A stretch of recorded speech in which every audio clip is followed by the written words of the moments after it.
everybody. Welcome back to another episode of Card Talk podcast where we wrap up New Player February here in the middle of March. I'm your host, Dave Walsh.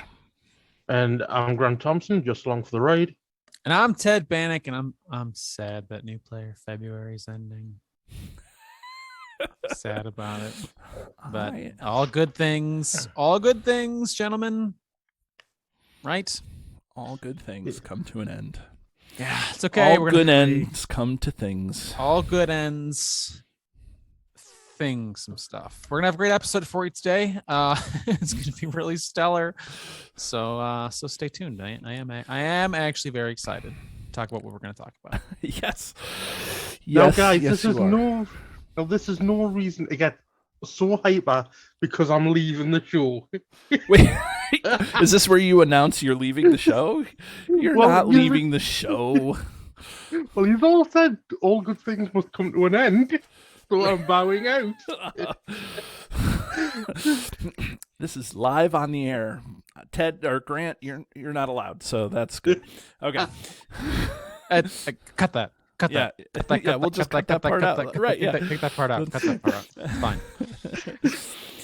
Oh, for anybody out there who is Grant, we'll talk a bit more about this off the air. But for anybody out there who doesn't know or is curious, we have a YouTube channel which has we just uploaded.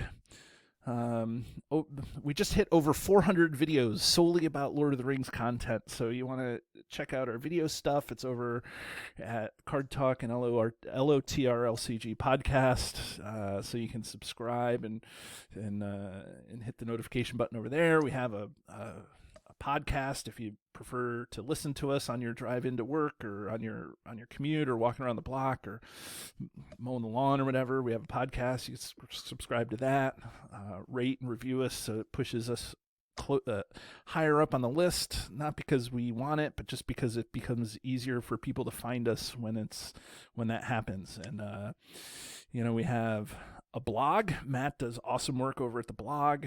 New Player February. He kept up with us pretty well. And so cardtalk2018.com is the thing over there. And we have a new feature that we've been doing every other Sunday at 4 p.m. Eastern time. The Quantz brothers are doing live playthroughs. They have some deck challenges and they play a certain scenario. They announce the deck challenges live, and then you as the listener can go and you can build decks that follow that challenge and see if you can do better than they do, and or you can just watch it and have fun, interact with some more Card Talk people. We call that Second Breakfast. So that's over every other Sunday, and I think there's one happening this Sunday. So keep your eye out open for the over on the YouTube for that live stream, and all of this is made possible with money collected through Patreon. So you guys, if you think you value what we do here, we would love to have you as a patron. You can join us at any level that you wish.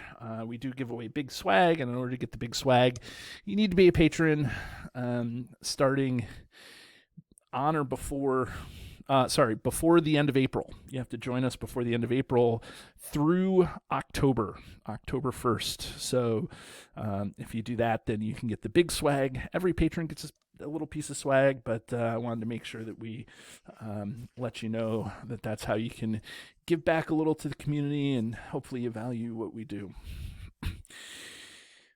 All of that said, this show would be nothing if it weren't for the people listening. And I will tell you, I'm not going to bore everybody here with the numbers behind the scenes, but by far and away, New Player February this year was our biggest extravaganza month ever.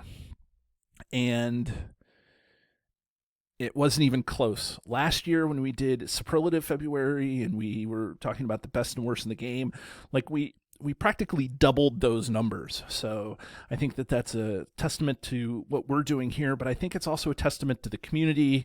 So thank you so much. And it's also a testament to all the new players coming into the community. This community is growing and it's just phenomenal. So I love it. So Ted, Grant, what do you guys think about this community? It stinks. It's horrible. No, that's What's your reflections on New Player February and the community? Let me be more clear here on my question. Yeah, I think it's great that we're continuing to see new players come into the game. It's been really great to see their reaction to our content, knowing that it's been helpful, that it's been inspiring to try new things, new decks, new ways to play. And it's for a game that's not growing with like new cards necessarily. The community is still growing, and that's what's awesome. Yeah. Grant, you were a little less involved in New Player February. But how did it look from your end? You're still very active behind the scenes, so let's make sure that was out there. My whole intro there was just a bit of a joke for these guys. I'm not planning on leaving, but yes, I have taken a little bit of a step back and doing stuff behind the scenes with the rest of the team. But no, New Player February seemed to go off without a hitch. The response out and feedback I've been seeing has all been positive, and the community itself is a great community. Even though the game has been suspended for 3 years now, 2 to 3 years. Yeah, no new content, or no. What do I want to say? No developed content. Yeah, I mean, people would argue that the revised core and the starters are all new, but it's not new to us. But anyways, go ahead.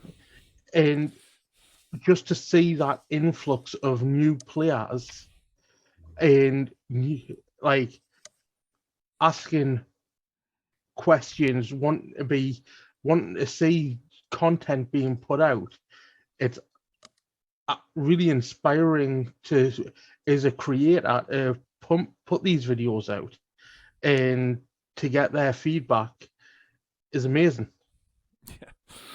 Yeah, and I just feel like,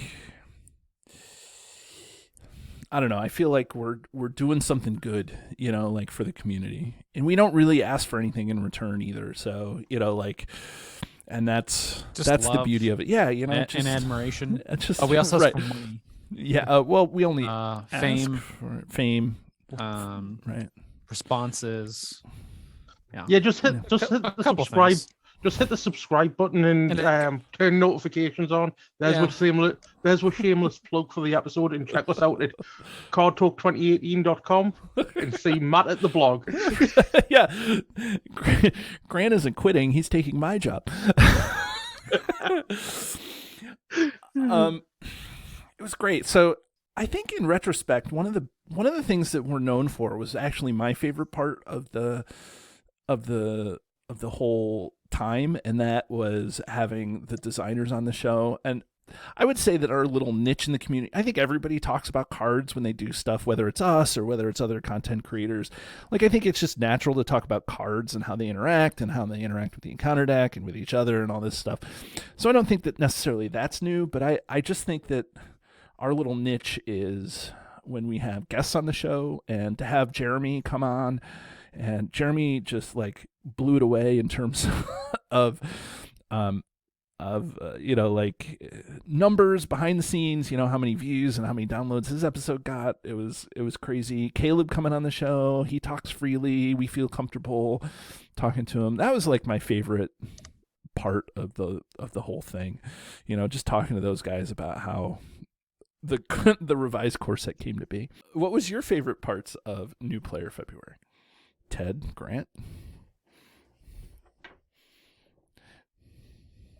Well, I sort of touched on it, I guess, just seeing the feedback. But as far as actual content goes, talking about the new deck construction, I think was immensely helpful, and also fun, and gave me a little bit little refresher of my own to explore those to talk about the different combos, and just keep giving those players tips and advice, because like I said, we've seen it and get that feedback, and that's what I really like. Yeah. Well, as I said, obviously I took a step back over New Player February, but what I did enjoy was seeing the community get involved with asking questions and feedback, seeing the comments on some of the episodes on YouTube. It was a lot to take in, to say the least. Yeah, we had a lot of people comments. So here's what we're gonna do: contest time. Should we announce this contest? Let's do it. And it's like super easy. Here's what we want to do: New Player February. It's literally just going to be a form. You get to fill it out. It will be attached to this episode, whether it's in the description in the YouTube channel, or the description or the description in the podcast, or whether it's over at the blog. However you partake in your stuff, it's just a form. Fill it out, and the question will be, what was your favorite part of New Player February? And that's it. And then we get to see the feedback. Ted and Grant both love to see the feedback from people, so I'm going to have them sort through all the responses. So out of all the people that respond, what you will get, we will randomly select one person from that list of responders, and you will get the 2021 Card Talk swag. And so let me pull one out so that you can see what it is. The suspense, David. The suspense. So the Card Talk swag is an alternate art deck of Journey Along the Anduin. This was what we gave out to our folks. You can see that we use and I'll scan a couple images so people can see it, but we use the expanded art format from the 2-player starter, and we updated the art so that everybody can see it. And so if you want to get your hands on it, if you weren't a patron last year and you want to try to get your hands on it, super easy. All you have to do is just fill out the form, and we will pick one person at random. If we get enough responses, I have enough to give out 2 of these. So we'll see what happens. If we get over 100 people that respond, I'll make sure I give out 2. But you can definitely get one of these alt art things and fill it out. It'll be fine. So super easy. Basically, I just want to give back to the community. And so that's what we do here. And so that'll be a lot of fun. That said, I guess there is something that we should correct. It's all Grant's fault because he wasn't there, but wasn't Ted, here, so that Ted, makes sense. Let's make up for Grant's shortcomings here. Yes. We had, I forgot which episode it was, but we were reviewing on some the quest rules. phase. The quest phase. That's right. We were doing the phase videos, talk about each phase, and we had mentioned during the staging step, or at some point during the video, that if the encounter deck runs out of encounter cards, it is I think what we said is it doesn't reshuffle until you need to draw a card, but the actual rule is that when the deck runs out, you reshuffle it if you're in the staging step. Right. If you're outside of it, anytime in the quest phase. Anytime in the quest phase. If it's out of cards, you reshuffle it. And so I just forgot to correct Ted, and then I didn't even, in editing, I just completely spaced out in that moment. So it made it through into the regular podcast, but we quickly got a couple of listeners very quickly said, you need to make sure you reshuffle during the quest phase. I was like, yep. Yes, you're right. And I knew that too, but we said it, and so we were just correcting that. Yeah. It's important for us to make sure we get those kind of basics down for everybody out there. So, Yep.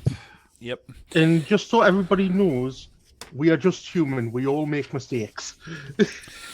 Yeah. And I think that's part of the game too, is, growing pains and learning how to do it and things like that. So, but in terms of new content today, next week, we're going to get back to our 1 card, 1 show format, with a real doozy. Woo. But we're going to do a couple of core set cards, anyways. But today, what I wanted to do, we had a lot of people in the Facebook group, maybe not necessarily replying to us or talking to us as Card Talk, but there was a lot of people in the Facebook group that is just like, now what do I buy? I bought, the revised core, the Dark of Mirkwood. I played through those things. I may have bought a starter or two. And however much I tried to kind of subtly and not so subtly ask Caleb and Jeremy kind of what's being released, what could we buy, what couldn't we buy, they're bound to, kind of keeping that private until it's announced by the marketers. So what I did is I asked the four of us here, there's three, and then Matt over at the blog, if you could recommend scenarios to new players, what scenarios would you recommend? And everybody kind of took this a little bit differently, but let's be honest, and Ted, even right before we started recording, Ted was saying, like, I don't know if we want to throw so many, and I'm like, Ted, there's over 100 scenarios out there, so kind of parsing through all of those things and trying to figure it out as a new player can be really overwhelming. And so for us to give us our suggestions, we're not going to go through the scenario and tell you how to play it. We're just going to give you suggestions about things that we think are maybe new player friendly for different reasons, right? And so that's what we did. So Matt over at the blog, his 3 for just like, I think he was thinking like unique, but still kind of straightforward in terms of their easiness. Like you're not going to lose these very often, but they're fun and replayable. He came up with 3. There was Escape from Mount Graham, which I think, correct me if I'm wrong, Escape from Mount Graham, isn't that another capture scenario? It is a capture scenario, right, where you only start with, you take a normal deck, but the deck is sort of stripped and reduced down to, you end up only starting the game with 1 hero of your 3. Right. And so, and that's way more fun than Escape from Dolgotor is. Like, it's fun, and it turns some of the mechanics on its head and things like that. So that's fun. Desert Crossing, he said, is nice because it's got the temperature mechanic. So you feel like you're in the desert, and and you're crawling across the desert, and the temperature's beating down on you and things like that. So that's fun. And then him and I had a similar one, the same one at Encounter at Amandine, where you're trying to rescue villagers, and the villagers are getting burned alive. And that's a really fun scenario, especially playing solo and 2-player. 4-player can get out of hand pretty quick, but for solo players, if you're a solo player, I like Amandine. And I will say that before we get to Ted and Grant and their selections, and then back to me for mine, I will say that, remember, if you're going to buy these, all 3 of these are from, Desert Crossing may not be, but if they're an adventure pack, an AP, you need to make sure you buy the corresponding deluxe and then the AP as well, if you're just looking for these scenarios. You can't just buy the scenario, at least right now, as it's released. So, Ted, what are your 3 out there? The Escape from Umbar was one of mine, and that one comes out of one of the deluxe boxes. Is it Sands of Harad? Yep, it's the Haradrim Cycle. Sands of Harad is the deluxe. Is the deluxe? Okay, yep. Great. Good job. Yep, and I picked that one because a lot of it's kind of universally considered like a good scenario to test decks with, and you can kind of play it solo or multiplayer. Very popular in the community, so I wanted to name that one. I also enjoy the 7th level, which is out of the Khazad-dûm deluxe box as well. And my third pick is Foundations of Stone, which I think is also on our list somewhere. But Foundations of Stone because it can has some interesting mechanics to it that are really fun to explore, and I know I kind of want to leave it to a surprise to explain why it's so fun. Basically. No spoiler alert, right? Yeah, You should play that one multiplayer, I feel like, right? To get the real feeling. Yes, and actually the same for Escape from Mount Graham. When I sit down with a 4-player game and people ask me what I want to play, it's usually Escape from Mount Graham or Foundations of Stone when it's a 4-player game, especially. That's cool. Just for fun, right? Yes. Yeah. For anger, to get mad. Grant, what were the 3 that you picked? 3 that I picked were, one was Foundations of Stone. As Ted said, it's got a lot of fun and unique mechanics to go along with it. That, and you get access to Spirit Glorfindel, which is one of the best early game heroes from the card pool. That's true. So that's a good point. I never even considered obtaining player cards when I did this. So Foundations of Stone is really, really good. The next one I chose was Shadow and Flame. Mm-hmm. Mainly because you have to fight a big bad enemy. And it's a lot of unique mechanics go into that from that side of things. And then my last one I picked was Steward's Fear from the Against the Shadows cycle, which has, again, more unique options, and it's got replay value because it's can always change which part you get. Right. Without spoiling anything, there's just a lot of different ways you can solve that one, right? Essentially, yeah. Yeah. And from the player card mechanics, Grant, right? Steward's Fear is also the one that's got like a deck in the box too. Like if you need, right? Yeah. Essentially, it's pretty much all set up for you.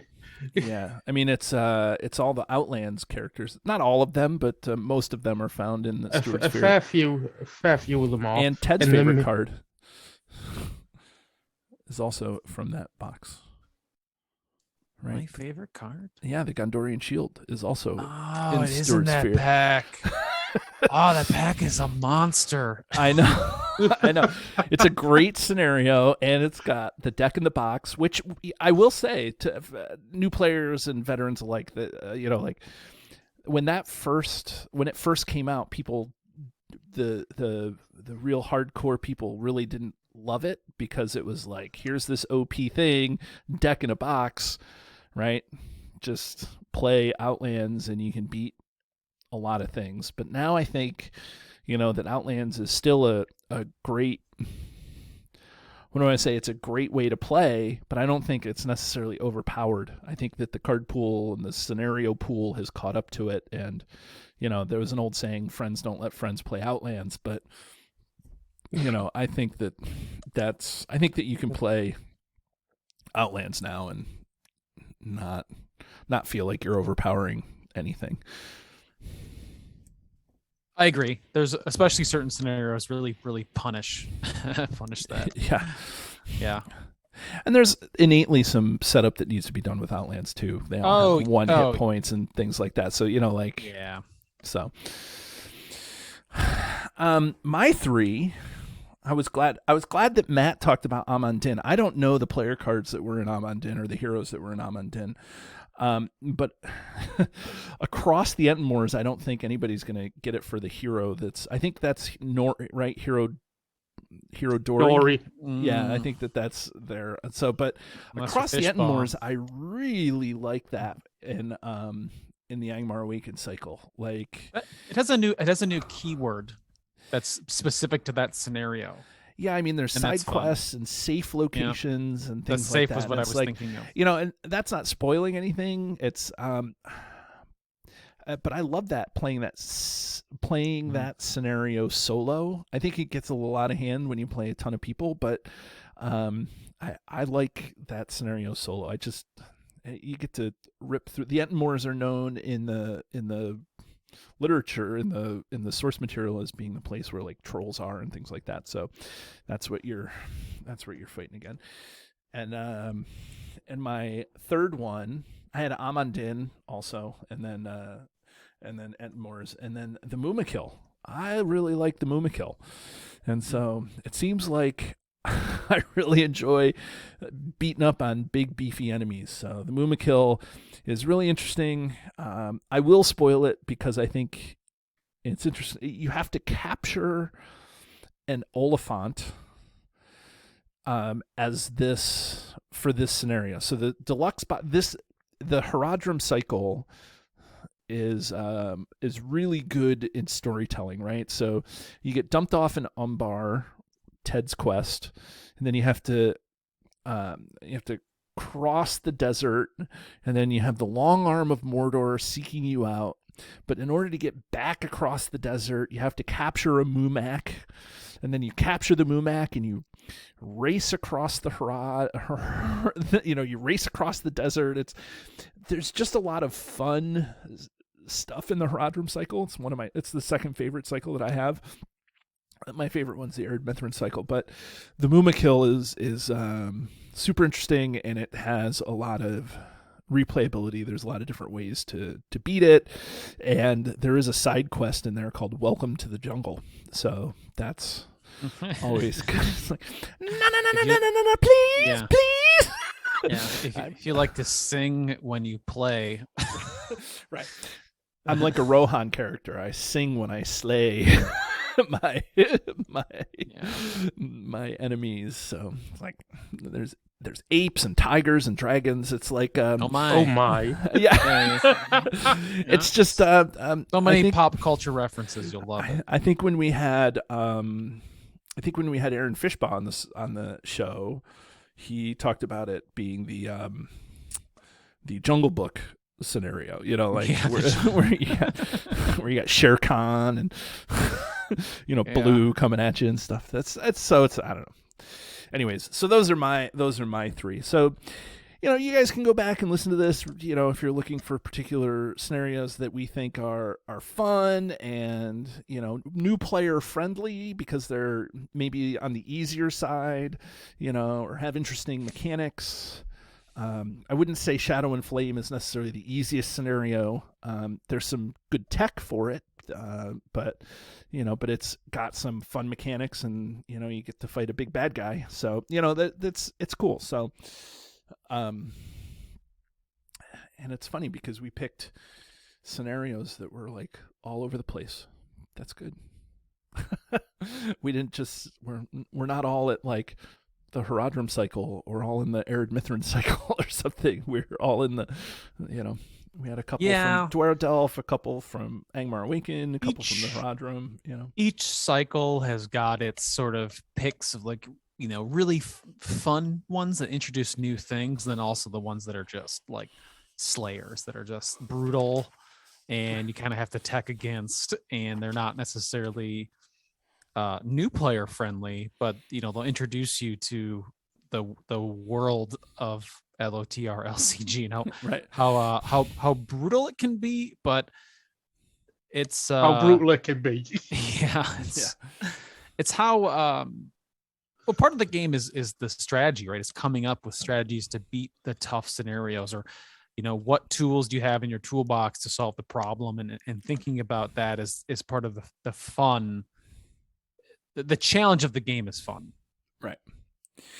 And that's if you view each scenario as a puzzle to try to figure out and then deck build against that puzzle, that's one way to play the game. And I think that there's a lot of people who play that way. I kind of deck build as something fun, and then I'll play it against a scenario, and so I kind of reverse that thought process, but there's a lot of people that will play a scenario, kind of figure out what the thing is, and then they'll tech it and build the deck to beat that scenario, because they kind of like, the best example is Journey Along the Anduin, right? Like, it's a pretty straightforward quest if you just keep your starting threat below 30, right? Like, that's the tech.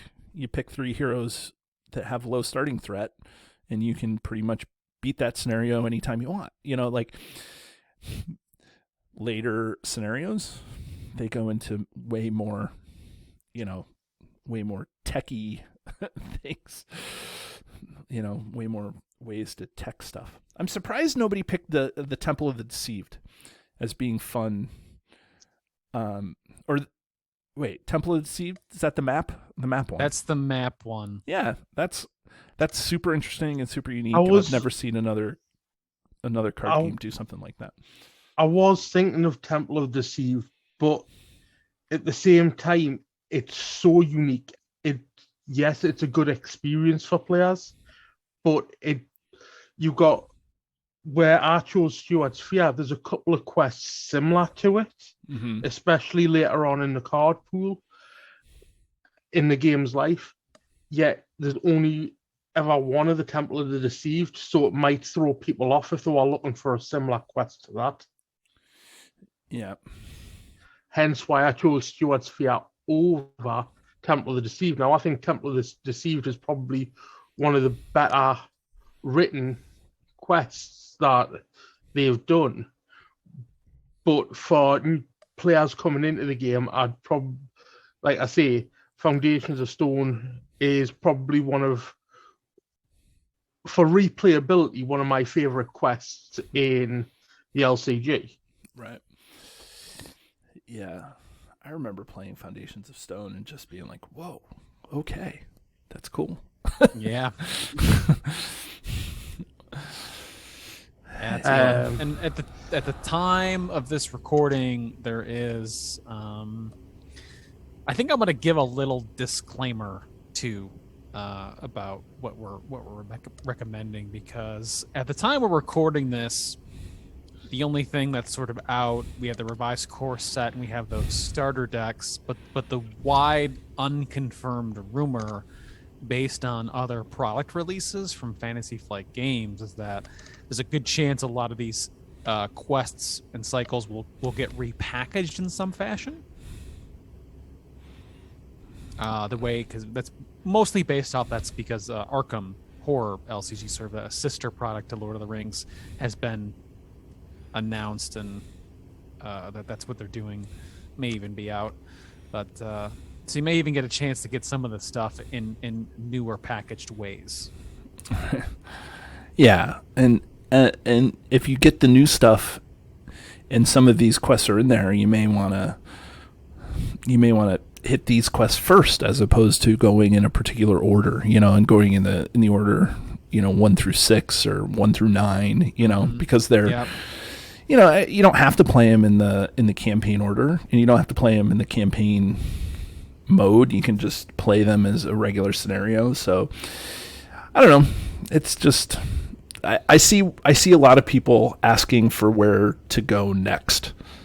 So I wish we had more information. Like Ted said, I wish we had more information about how it's being packaged. The best we can do is say, here are some scenarios that we think are good for new players. Like, that's the best we could do.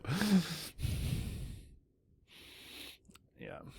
Right. So. And I think Fantasy Flight, I think people over there asked that same question with this format. They said, well, this seems to be not necessarily a problem, but there are some issues with it, and the repackaging is a way to solve it. And I think it certainly will be for Arkham Horror, and I could see it very easily carrying over to this game, and there's a good chance it will, I feel. Yeah. But sure worst case scenario, you pick up a couple packs and then they re-release product, and then you have a couple extra copies of player cards, which is never bad. Especially, you're the one doing the deck building in your play group. I know. You can never have too many test of wills, right, Ted? Yes. Yeah, there's even veteran players are buying some of the new the starter decks are geared towards new players, but I know veterans are buying them just to have extra copies of some of those cards included. Right. Yep. Yeah, well, you can't blame them having a deck full of Test of Will and you can never draw one. Yeah, right when you need one, you're never going to get one, right? You can have 50 Test of Wills in your deck and you're never going to get one. So. Yep. Throwback to episode, what was it, 2? Yeah, 2 or 3. Like, it was that. There wasn't. Yeah, it was early on. Yep.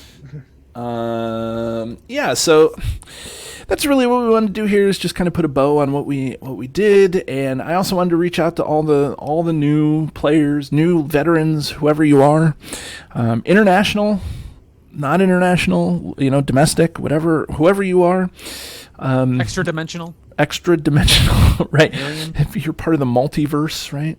As long as the TVA doesn't come and get you. Wrong property here. But fill out the form, and you get a chance to enter your name and a chance to get the swag from 2021, an alternate art encounter deck of Journey Along the Anduin, all 50 cards in it, so including quest cards. So it doesn't have the campaign stuff, because when we made it, we didn't have any of the campaign stuff, and so you can play it with your campaign or without your campaign. Veteran players, you may appreciate seeing new updated art for Hill Troll, or for or for Necromancer's Reach. So I don't know, just some things. So make sure you fill out the form. That said, everybody, thank you to all our patrons who have already gotten the swag from last year. And we appreciate you. If you want to become a patron, patreon.com/cardtalk2018. And don't forget to check out the blog and all the things that we do. So everybody, join us next week as we return to our regular format. Have a great day, everybody. Do you love the content?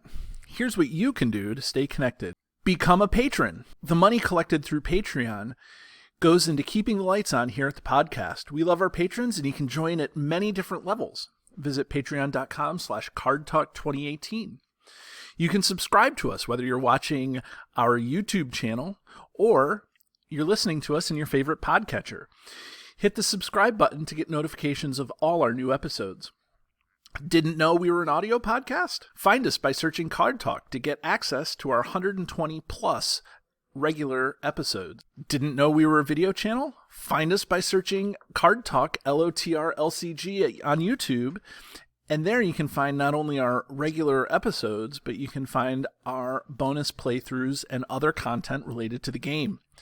Want to get a hold of Ted, Grant, or myself? Feel free to email the podcast at cardtalk2018@gmail.com.